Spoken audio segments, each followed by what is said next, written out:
Se me ha caído. Y ahí estaba, con mi mejor amigo del colegio. Creo que deberías trabajar para mí. Estoy en contra de esta guerra. No se trata de ser pro guerra.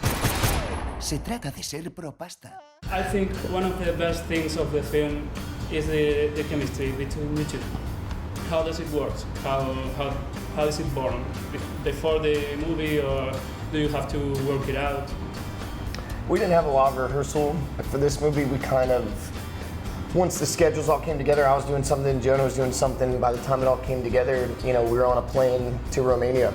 And that's really where at least Jonah and I, that's where we kind of first started seeing these characters interact with each other. And anytime you're in another country and you're jet lagged and you don't speak the language, a lot of the crew doesn't speak the language, you kind of rely on you know, certain people. And in that case, it was just anyone who spoke English, really. But in this movie, these characters, one has something the other one doesn't. And one person kind of needs this thing from the other person to be able to accomplish, you know, what they both want, which is a lot of success in the business world. So yeah, I think these guys kind of had that perfect balance, and it was good until it wasn't. At the end of the movie, I left wondering if there's something true about the crime, about your character. I mean, I think that's a good question, you know?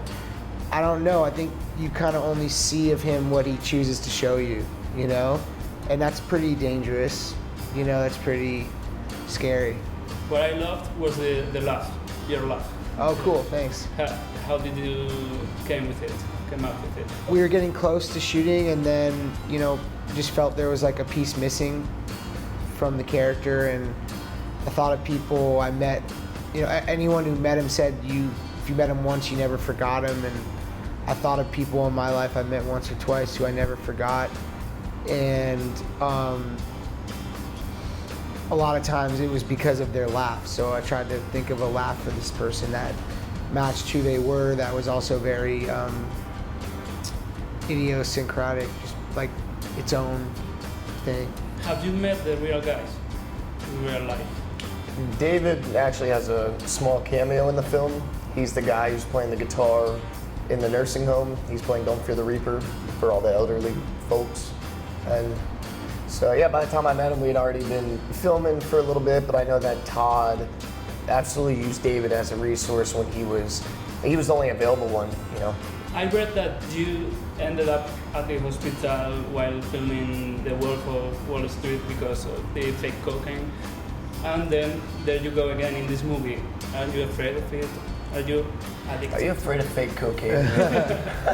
Luckily, there was a lot less on this film, so it was okay. How was working with Ana de Armas? Terrible. Terrible. Yeah. Anna of Weapons, apparently, her name is. Yeah.